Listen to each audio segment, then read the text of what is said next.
Hello student, next part शुरू करते हैं आपके चैप्टर का। और इस चैप्टर में हम पढ़ रहे थे फिलोसफी या जो फीचर्स हैं भारत के संविधान के वो। और इसमें हमने एक फीचर पढ़ लिया था फेडरलिज्म। और फेडरलिज्म का मतलब होता है हमारे यहाँ शक्तियाँ दो तरह की सरकारों में बटी हुई हैं, यूनियन गवर्नमेंट और स्टेट गवर्नमेंट। और तीसरी तरह का भी एक बंटवारा है जिसमें लोकल गवर्नमेंट है। अगली फीचर मैंने बताई थी आपको पार्लियामेंट्री फॉर्म ऑफ गवर्नमेंट।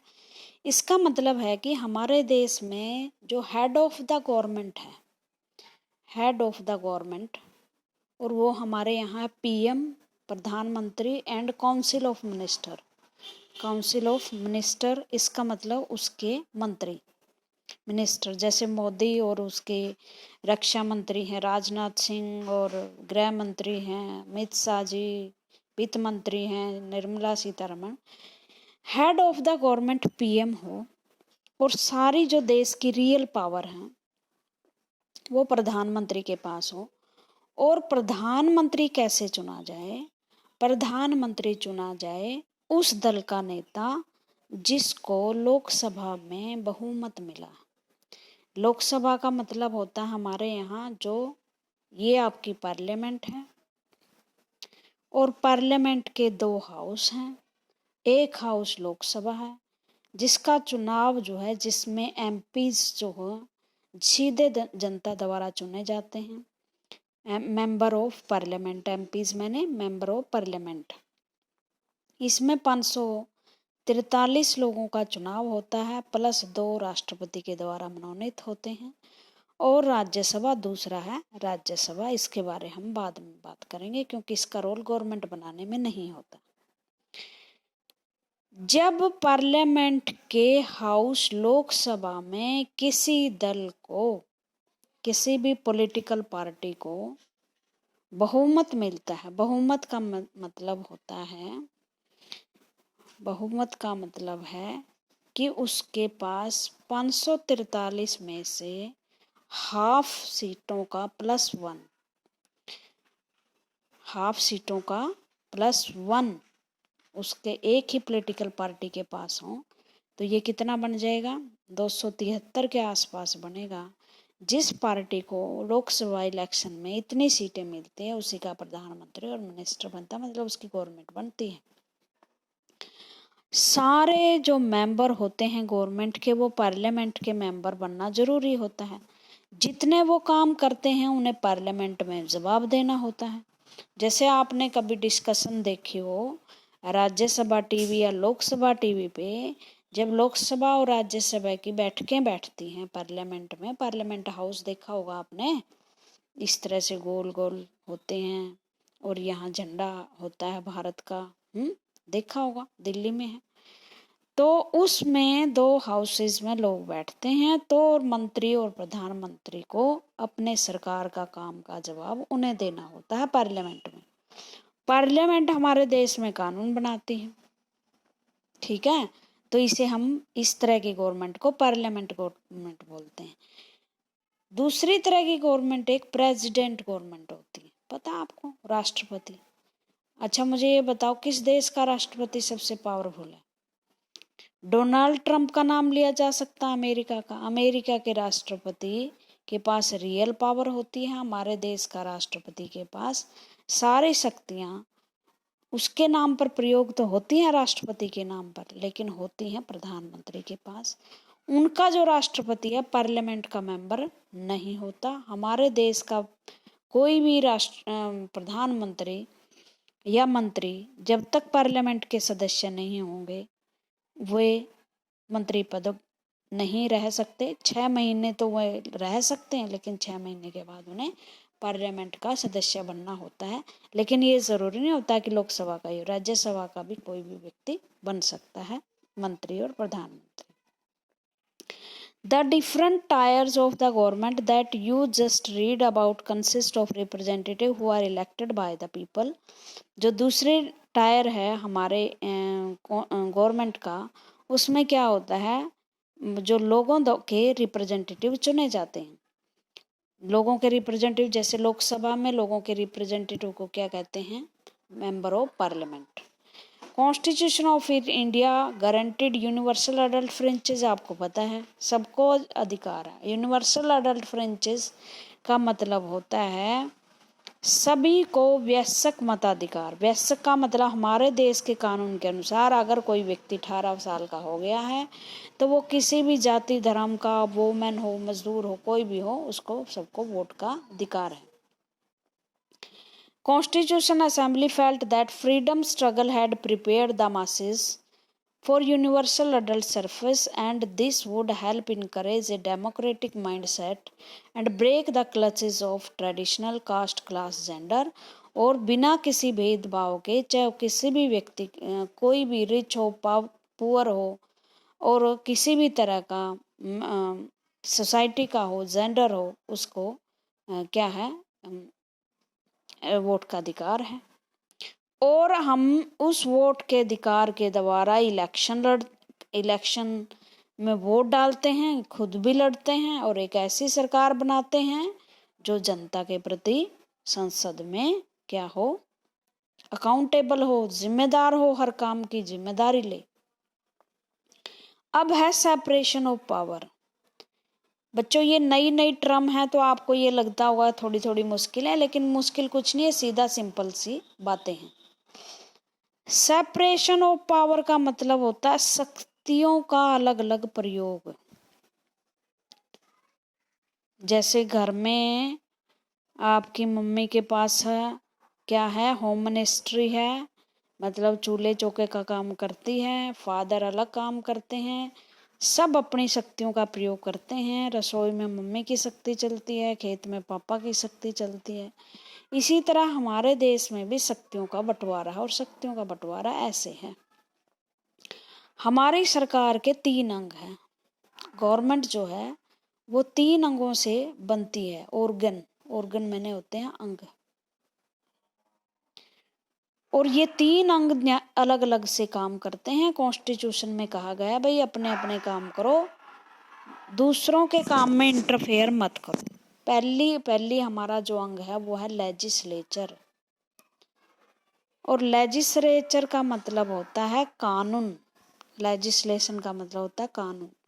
जो संस्था कानून बनाएगी उसे हम क्या कहते हैं, लेजिस्लेचर। देखो भाई, अगर सारे काम एक व्यक्ति को सौंप दिए ना तो वो क्या करेगा, वो निरंकुश तानाशाह बन जाएगा, और वो ऐसे ऐसे कानून बनाएगा जो उस देश के लोगों के लिए मुश्किलें खड़ी कर सकते हैं। इसलिए हमने क्या किया, अलग अलग काम कर दिए। भाई कानून कोई और बनाएगा, उन्हें लागू कोई और करेगा, और उनका ये कानून के अनुसार, संविधान के अनुसार है या नहीं, ये इंटरप्रेट कोई और करेगा। तो हमारे यहाँ कानून बनाने वाली जो संस्था है उसे हम क्या कहते हैं, लेजिस्लेचर। अब मैं एक पेज लेती हूँ, उस पे बहुत अच्छे ढंग से बताया जा सकता है। खाली देखो, ये हैं ऑर्गन ऑफ गवर्नमेंट्स, ठीक है। कितने हैं सरकार के अंग, 3। सबसे पहला काम एक होता है घर में रूल बनाना, लेजिस्लेचर। ये चार्ट बना लेना अपनी कॉपी पे, कॉपी पेन लेके बैठा करो तब समझ में आएगा। इसका काम है भाई मेकिंग लॉ, कानून बनाना। संविधान में जो हमारे कानून बन रहे हैं उनमें परिवर्तन करना। और ये जो लेजिस्लेचर है इसका नाम हमारे देश में पार्लियामेंट। और पार्लियामेंट के कितने हाउस हैं, तो लोकसभा और राज्यसभा। आपने ये पूरे लिखने हैं। और ये लोकसभा और राज्यसभा बैठ के कानून बनाती हैं। मान लो आपके विद्यालय में अब 8वीं तक का बोर्ड नहीं है, 8वीं तक का बोर्ड बनाने के लिए कोई कानून चाहिए, तो आपने कभी सोचा वो कानून कौन बनाएगा? यस, शिक्षा मंत्री पहले कानून की रूपरेखा तैयार करेगा, इस पेज पे लिख लेगा, फिर लोकसभा और राज्यसभा में जाएगा। अगर लोकसभा और राज्यसभा अपने जितने भी सदस्य बैठे हैं उनका 50% +1 के साथ कह दे यस ये कानून है, तो ये कानून बन गया। तो हमारे देश में कानून बनाने की जिम्मेदारी किसकी है बच्चों? पार्लियामेंट की है। ओके। और संविधान में परिवर्तन करने की जिम्मेदारी वो भी पार्लियामेंट है, और पार्लियामेंट को लेजिस्लेचर कहते हैं। एक काम तो ये है कानून बनाने का, वो करती है हमारी पार्लियामेंट, लेजिस्लेचर। अब इन कानूनों को लागू भी तो करना है, एग्जीक्यूट भी तो करना है। इसे बोलते हैं भाई कार्यपालिका। और कार्यपालिका क्या करती है, इसके द्वारा बनाए हुए कानूनों को इम्प्लीमेंट करती है। इम्प्लीमेंट मैंने लागू करती है। जैसे इसमें कौन होते हैं, इसमें गवर्नमेंट होती है, सरकार होती है। और सरकार में कौन होता है, हमारे यहाँ प्रधानमंत्री, उसके मंत्री जिसे काउंसिल ऑफ मिनिस्टर कहते हैं, और हमारा प्रेसिडेंट। लेजिस्लेचर में हमारे यहाँ कौन था, लोकसभा, राज्यसभा और राष्ट्रपति भी। अब एक ऐसी भी संस्था होनी चाहिए ना, इसने कानून बना दिए, इसने कानून लागू कर दिए, एक ऐसी संस्था भी होनी चाहिए जो ये देख सके कि इन्होंने कानून जो बनाए, इसने कानून बनाए, इसने जो लागू किए, क्या वो संविधान के अनुसार है या नहीं। और ये काम हमारा कौन करते है, संविधान की रक्षा का काम कौन करती है, जुडिशरी। एक कल्पना करो, इमेजिन करो कि इसके पास ये सारी शक्तियां होती तो ये कैसे कानून बनाता। ऐसे कानून बनाता जो लोगों के लिए हानिकारक होते। इसे कहते हैं भाई शक्तियों का पृथक्करण, शक्तियों का बंटवारा। शक्ति किसी एक व्यक्ति के हाथों में नहीं होती, शक्ति जो है बहुत सारी संस्थाओं में बटी होती है। ओके। और शक्ति बटी होती है हमारे यहाँ 3 अंगों में, भिन्न भिन्न गवर्नमेंट में। According to the constitution there are 3 organ of the government. Government के 3 अंग है, there are legislature, the executive and judiciary.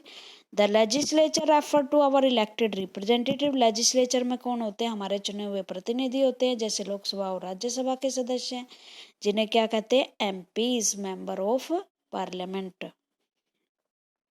लोगों के प्रतिनिधि तो होते हैं द एग्जेक्टिव स्मॉलर ग्रुप। इसमें से जो जीतता है, जो एग्जेक्टिव होता है, एक छोटा सा ग्रुप होता है, who people responsible for implementing जो इसके द्वारा बनाए हुए कानूनों को कौन लागू करती है, हमारी एग्जीक्यूटिव। और एग्जीक्यूटिव कहाँ से नियुक्त होती है, यहाँ से। लोकसभा में जिस दल को मेजोरिटी 50% +1 जिसके लोग जीत जाते हैं, वो गवर्नमेंट बना लेते हैं, वो एग्जेक्टिव होती है। रनिंग द गवर्नमेंट, जो हमारे देश का शासन चलाती हैं और हमारे कानूनों को लागू करती हैं। और तीसरा फॉर्म है जुडिशरी। जुडिशरी में जज होते हैं, सुप्रीम कोर्ट, हाई कोर्ट। हमारे देश में कितने कोर्ट हैं, एक सुप्रीम कोर्ट है जो दिल्ली में है, और इसके नीचे 25 हाई कोर्ट्स हैं जो भिन्न भिन्न राज्यों की राजधानियों में होते हैं। ठीक है। जुडिशरी क्या देखती है, जुडिशरी ये देखती है कि एग्जेक्टिव द्वारा लागू किए गए कानून, लेजिस्लेचर द्वारा बनाए हुए कानून क्या संविधान के अनुकूल हैं या नहीं है। Judiciary of which you will read more in unit of 3rd this book refer to this system of courts. Court होते हैं कंट्री के, और सुप्रीम कोर्ट, हाई कोर्ट, और ये देखते हैं कि क्या जो कानून बने हैं वो संविधान के अनुसार है या नहीं। क्यों जरूरत है सेपरेशन ऑफ पावर की, कानून भिन्न भिन्न लोगों के हाथों में देने की, ताकि जिसके ज्यादा शक्तियां हाथ में आए वो निरंकुश तानाशाह ना बन जाए। डेमोक्रेसी की एक खास बात है कि क्या होना चाहिए, शक्ति एक जगह इकट्ठी नहीं होनी चाहिए, शक्तियों का बंटवारा होना चाहिए। उसके बाद जो है, this word state is often used in this chapter. This refer, देखो स्टेट का मतलब क्या है, आप कहोगे जी राज्य है स्टेट का मतलब, और राज्य का क्या मतलब है, हरियाणा, पंजाब, उत्तर प्रदेश, है ना, 28 राज्य हैं। लेकिन बच्चों पॉलिटिकल साइंस की भाषा में राज्य का मतलब भारत होता है, इंडिया। और उस इंडिया के सारे काम गवर्नमेंट के द्वारा किए जाते हैं, तो यहाँ स्टेट का मतलब गवर्नमेंट होता है। स्टेट का मतलब इंडिया होता है, जिसके पास सारे फैसले लेने की शक्ति होती है। स्टेट का ये तो, इनको तो कभी भी कुछ भी कह सकते हैं हम। पहले अंग्रेजों के टाइम स्टेट को हरियाणा, पंजाब वगैरह जो स्टेट थे उनको प्रोविंस कहते थे। लेकिन यहाँ स्टेट का मतलब जो आप बुक पढ़ते हो उसमें स्टेट का मतलब गवर्नमेंट होता है, और गवर्नमेंट जो इसका प्रतिनिधित्व करती है भारत का, और भारत एक सोवरन स्टेट है जिसमें लोग अपने फैसले खुद ले सकते हैं। उसके बाद चौथा पॉइंट हमारे देश में फंडामेंटल राइट्स हैं। देश के संविधान में फंडामेंटल राइट्स क्या होते हैं भाई? फंडामेंटल राइट्स वो कंडीशन होती हैं जिसके द्वारा एक व्यक्ति अपनी पर्सनैलिटी का डेवलपमेंट कर सकता है। अब ये पर्सनैलिटी क्या होती है बच्चों? पर्सनैलिटी का डेवलपमेंट का मतलब होता है, मान लो आप एक सिंगर बनना चाहते हो, अभी तो आप कुछ नहीं हो, लेकिन राइट्स आपका है कि आप किसी म्यूजिक स्कूल में जाके सिंगिंग की प्रैक्टिस करें और एक म्यूजिशियन के रूप में अपनी पर्सनैलिटी बनाएं, है ना। आप पढ़ लिख कर बड़ा ऑफिसर बनना चाहते हैं, आईएएस बनना चाहते हैं, तो आपके लिए ज़रूरी है कि वो तैयारी हो, आपको पढ़ने की इजाज़त दी जाए। आप कुछ लिखना चाहते हो, आप जर्नलिस्ट बनना चाहते हो किसी अखबार में, उसके लिए ज़रूरी है कि आपके पास बोलने की आज़ादी हो।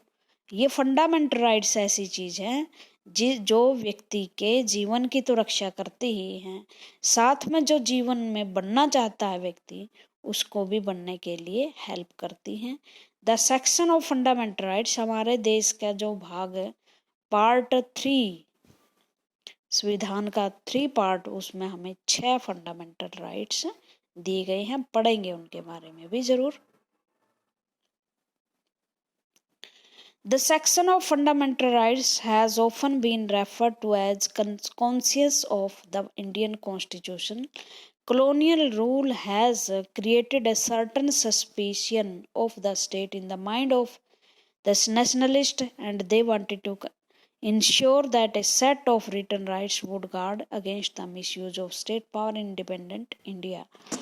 भारत के संविधान में जो फंडामेंटल राइट्स दिए उसे संविधान की आत्मा कहा जाता है। कई बार क्वेश्चन पूछा जाता है कि भारत में संविधान की आत्मा क्या है, तो संविधान की आत्मा है 3रा अध्याय जिसमें फंडामेंटल राइट्स हैं। फंडामेंटल राइट्स 2 तरह से काम करती हैं। भारत के स्वतंत्रता संग्राम में जिसने लड़ाई लड़ी उसने ये तय कर लिया था कि भारत के लोगों को जब आज़ाद होगा भारत तो उसमें फंडामेंटल राइट्स दिए जाएंगे। एक तो फंडामेंटल राइट व्यक्ति का विकास करता है, प्रोटेक्ट करता है कि जो सरकार निरंकुश तानाशाही से काम करने लगे, कभी लोगों के अधिकारों को वायलेट करना शुरू कर दे, उनकी आज़ादी छीन ले। आप बड़े हो गए तब ये भी पता चलेगा आपकी कि कैसे सरकारें आज़ादी छीन लेती हैं लोगों की। तो आर्बिट्रेरी शक्तियों का प्रयोग ना कर सके सरकार। आर्बिट्रेरी का मतलब जिस पर कोई अंकुश ही ना हो, निरंकुश तानाशाही से काम करे, जो जिसमें व्यक्ति की सुनवाई ना हो, आम व्यक्ति की सुनवाई ना हो, और सरकार जो है ऐसे पावर का यूज करे। The constitution thus guaranteed the right of individual against the state as well as, दूसरे व्यक्ति के प्रति भी अधिकार है हमें कि दूसरा व्यक्ति अगर हमारे जीवन को हानि पहुंचाना चाहता है, हमारी स्वतंत्रता को रोकना चाहता है, उसके खिलाफ भी हमें अधिकार हैं कि हम कोर्ट में जा सकते हैं। और सरकार के खिलाफ भी, अगर सरकार हमारे अधिकारों को छीनती है तो हम सरकार के विरुद्ध भी जा सकते हैं। More over the various minority मैंने जो अल्पसंख्या में होते हैं, अल्पसंख्या मतलब जिनकी संख्या कम है, जैसे बौद्धों की संख्या बिल्कुल ही 0.45% है हमारे देश में, तो वो लोग बहुत कम हैं। मान लो आपकी क्लास में बहुत सारे लड़के हों और 2 लड़कियां हों, तो लड़कियां माइनॉरिटी हैं। तो इन माइनॉरिटी की अधिकारों की भी रक्षा हमारे देश के संविधान में की गई है। वो अभी मैं आपको 6 राइट पढ़ाऊंगी ना तो आपको पता चल जाएगा। और डॉक्टर भीमराव अंबेडकर ने फंडामेंटल राइट्स का जो चैप्टर है, इसके लिए हमारे देश को क्या बोला गया है? संविधान की आत्मा कहा गया। The constitution therefore also guaranteed the right of minority against the majority. हमारे देश में बहुत सारे ग्रुप हैं, बहुत सारे धर्मों के लोग हैं, जैसे 80% हिंदू हैं, और जैनों की संख्या मैंने बताई थी बिल्कुल ही 2 या 1% है, सिख 2% हैं, या और भी तरह की माइनॉरिटी हो सकती है, भाषीय माइनॉरिटी हो सकती है कि हिंदी हमारे यहाँ 40% बोली जाती है लेकिन संस्कृत बिल्कुल ही 1% बोली जाती है। तो ये मेजोरिटी लोग जो हैं माइनॉरिटी को न दबाना शुरू कर दे, इसके लिए भी संविधान में प्रावधान है। जो आप पांचवा जो राइट्स पढ़ोगे, चौथा और पांचवा, ये वो उन्हीं के लिए है जो लोग संख्या में कम है, उनको भी फंडामेंटल राइट्स हमें दिए हैं। And secondly this right must be binding upon every authority that has go to power make law. और सरकार को भी ये बांधती हैं कि सरकार भी ऐसे कानून बनाए जो लोगों के हित में हो, जो मेजोरिटी के हित में तो हो ही, साथ में माइनॉरिटी के भी हित में हो। एक और दूसरी चीज हमारे देश के संविधान में दी गई है फंडामेंटल राइट्स की के साथ साथ, जो चौथे अध्याय में है, 4th पार्ट में, उसे कहते हैं directive principle of state policy. Directive principle of state policy, इसका मतलब क्या है? राज्य के नीति निर्देशक सिद्धांत। बच्चों इनके नाम थोड़े से आपको भारी भारी लगेंगे, लेकिन ये वैसे आसान चीज है समझने में। राज्य के नीति निर्देशक सिद्धांत है, राज्य के नीति निर्देशक सिद्धांत। मैं इसको समझा देती हूँ आपको। इसका मतलब ये है कि जब भी सरकार कोई कानून बनाए, इन निर्देशकों को ध्यान में रखकर बनाए। जैसे इन निर्देशक सिद्धांतों में कहा है कि समाज में अल्कोहल का यूज ज़्यादा ना हो, मजदूरों को फैक्ट्री में हिस्सा हो, 14 साल के बच्चों की शिक्षा का भार स्टेट पर हो, स्टेट मैंने राज्य, और राज्य मैंने बताया सरकार पर हो, महिलाएं जो प्रेग्नेंट हैं उनकी रेख देख हो, बुजुर्ग हैं उनकी रेख देख हो, इन्वायरमेंट है उसकी रेख देख हो। ये फंडामेंटल राइट्स में नहीं दी गई क्योंकि ये व्यक्ति की, सरकार की कैपेसिटी पे डिपेंड करते हैं। ठीक है, मान लो कहते हैं कि 100 दिन का रोजगार दे दो, वो हम फंडामेंटल राइट्स में नहीं दे सकते क्योंकि ये लिखते ही वो कोर्ट में जाएगा आदमी। और मान लो सरकार का इतना पैसे नहीं है सरकार के पास कि वो इतना ऐसी चीजें वो दे सके, इसलिए कुछ संविधान निर्माताओं ने ये लिखा कि अगर आपका कभी योग्यता हो जाए, आप देने के काबिल हो जाए, तो ये चीजें भी आपने भारत के लोगों को देनी है। उसके बाद आपका है एक और सिद्धांत है सेकुलरिज्म। ये सेकुलरिज्म का मतलब होता है कि जैसे बहुत सारे रिलीजन होते हैं, धर्म होते हैं, और क्या होता है रिलीजन के नाम पर ही उस देश का कानून चलता है। मान लो हिंदू राष्ट्र है भारत, अभी नहीं है, मैं वैसे एग्जांपल दे रही हूँ, तो भारत का संविधान हिंदू ग्रंथों के आधार पर चला जाए। पाकिस्तान है जैसे अभी भी कानून के जो शरीयत या मुस्लिम कानून है उनके अनुसार कानून चलाता, उसके अनुसार वहाँ के कानून बने हुए हैं। हमारा देश का संविधान कहता है कि हम सबको इक्वल रिस्पेक्ट देंगे, हम किसी भी व्यक्ति के साथ धर्म और पंथ के आधार पर भेदभाव नहीं करेंगे, हम धर्म निरपेक्ष रहेंगे। धर्म निरपेक्ष का मतलब व्यक्ति का जाति मामला है, उसका खुद का पर्सनल मामला है, उसके मामलों में हस्तक्षेप ना करें। वो किसकी पूजा करे, किसके कोई सा धर्म अपनाए, कैसे प्रेयर करे, कैसे पूजा पाठ करे, बस उस धर्म के आड़ में कुछ गलत ना करे। ठीक है ना। सभी धर्मों के त्योहार मनाए हमारे जाते हैं, छुट्टियां हमारी होती हैं, और सरकार की तरफ से कोई भेदभाव नहीं किया जाता धर्म के आधार पर। A secular state is one in which the state does not officially promote one religion. Secular state होती है कि जिसमें किसी एक विशेष धर्म को प्रमोट ना किया जाए, मतलब एक धर्म के का प्रचार कर दें हम, उसी के त्योहारों की छुट्टी करें, वही त्योहार मनाएं, नहीं, ऐसा नहीं है। सभी त्योहार बी विल, और राज्य का कोई सरकारी धर्म हो, कभी सुना कि भारत सरकार का ये धर्म है? नहीं। You now understand way in which a country history often determines the kind of constitution that a country। अब ये कहता है कि किस तरह से एक देश का इतिहास किसी देश के कॉन्स्टिट्यूशन को प्रभावित करता है। कैसे प्रभावित करता है? जैसे भारत में हमने सेकुलरिज्म ही अपनाया। क्यों अपनाया? क्योंकि 1947 में हमारे देश के 2 टुकड़े हो चुके थे धर्म के नाम पर। हिंदू मुस्लिम के धर्म के दंगे हुए और एक देश में से 2 देश बन गए। दोबारा ये चीजें ना हो, हिस्ट्री ना दोहराई जाए, इसलिए हमने सेकुलरिज्म अपनाया। हमारे देश में पार्लियामेंट्री गवर्नमेंट क्यों अपनाई हमने? पार्लियामेंट्री गवर्नमेंट इसलिए अपनाई क्योंकि पार्लियामेंट्री गवर्नमेंट के हम आदी हो चुके थे, क्योंकि ब्रिटेन में भी पार्लियामेंट्री गवर्नमेंट है और उन्होंने हमारे देश में यही रूल लागू किए थे जब हम उनके गुलाम थे। तो हिस्ट्री इस तरह से प्रभावित करती है। अब हम 6 जो राइट्स हैं वो उनको देख लेते हैं। ये 6 राइट्स हैं आपका। पहला अधिकार है राइट टू इक्वलिटी। इसका मतलब ये है कि भारत का जो धर्म है, भारत का जो कॉन्स्टिट्यूशन है, वो किसी भी व्यक्ति के साथ धर्म, जाति, लिंग के आधार पर भेदभाव नहीं करेगा। कानून के समान सब समान है, ये लिखा हुआ है। All person are equal before law. कानून के अनुसार सब समान है, चाहे गरीब है या चाहे अमीर है। This means that all person shall be equally protected by the law. सब व्यक्ति कानून के समक्ष समान रूप से क्या है? रिजर्व प्रोटेक्टेड है। It also stated that no citizen can be discriminated against on the basis of religion, caste और sex। इसके आधार पर किसी तरह का भेदभाव नहीं होगा। सभी लोग इक्वली प्लेग्राउंड, होटल, शॉप में जा सकते हैं। उनके साथ इस तरह से भेदभाव नहीं होगा कि आप इस जाति और इस धर्म के हो और आप इस कुओं, जोहड़ों, मंदिरों में नहीं जा सकते। अभी सबरीमाला का केस आपने सुना होगा, वहाँ औरतें नहीं जा सकती थी, लेकिन कोर्ट ने इजाजत दे दी कि लिंग के आधार पर भेदभाव नहीं होगा। और ये राइट है 14 के अनुसार, आर्टिकल 14 के अनुसार, कि वो वहाँ जा सकते हैं।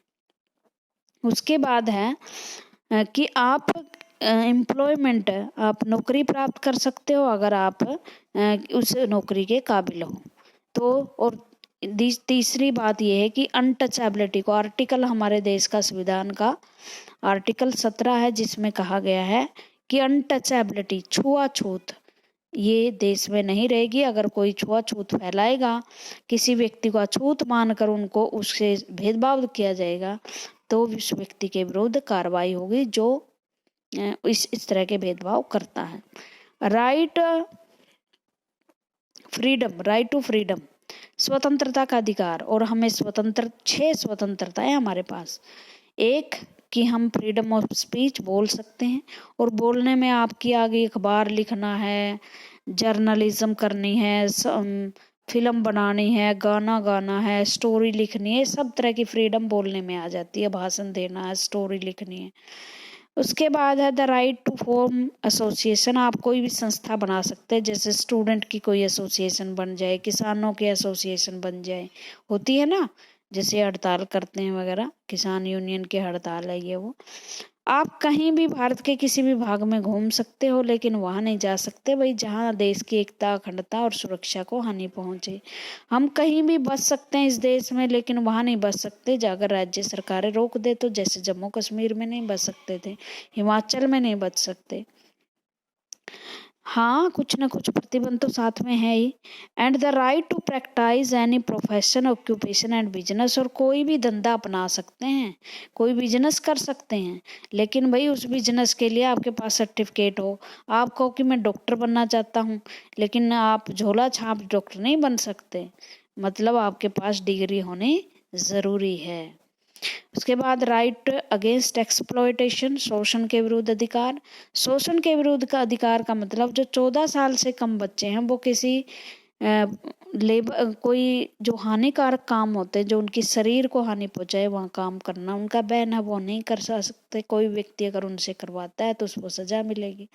कई बार ह्यूमन ट्रैफिकिंग की समस्या। ह्यूमन ट्रैफिकिंग का मतलब बेची खरीद फरोख्त की जाती है, खासकर बच्चों और महिलाओं को खरीदा बेचा जाता है। जैसे कई बार बच्चों को उठा लिया जाता है। और फॉरेस्ट लेबर का मतलब बेगार होती है, और ये बेगार समझ लो बहुत अच्छे तरीके से। इसका मतलब बिना पैसे के काम करवाना, बिना पैसे के काम करवाना ये जुर्म है। बिना पैसे के आप काम नहीं करवा सकते, आपको पैसे देने पड़ेंगे। Right to freedom of religion, आपके पास धर्म की स्वतंत्रता है। इसका मतलब है कि सब सिटीजन अपने धर्म को प्रैक्टिस कर सकते हैं, पालन कर सकते हैं, स्वीकार कर सकते हैं, उसका प्रचार कर सकते हैं। और 5वां अधिकार है आपका right to religion, right to freedom of religion. और इसके बाद है आपका राइट टू एजुकेशन। और इसमें आपका अगर कोई माइनॉरिटी है, जैसे ये होते हैं ना ट्राइबल्स, आदिवासी लोग, वो अपनी धर्म को, भाषा को, लिपि को सहेज कर रखने के लिए, कई भाषाएं मर रही है ना आजकल, खत्म होती जा रही है, उनको सहेज कर रखने के लिए एजुकेशन संस्थाएं स्थापित कर सकती है। 5वां अधिकार है आपका। और 6ठा अधिकार है, उसमें कुछ नहीं है, राइट टू कॉन्स्टिट्यूशनल रेमेडीज। इसका मतलब जो उपरोक्त 5 अधिकार है ना, अगर वो वायलेट होते हैं किसी तरह से, मतलब उनको कोई छीन लेता है, वो हानि पहुंचती है, तो आप उनके लिए कोर्ट में जा सकते हो। ये 6 अधिकार थे। अभी तो नाम जान लेना ही काफ़ी है, बाद में आप बड़ी क्लासेस में से डिटेल से पढ़ोगे। आज के लिए इतना ही। Thank you.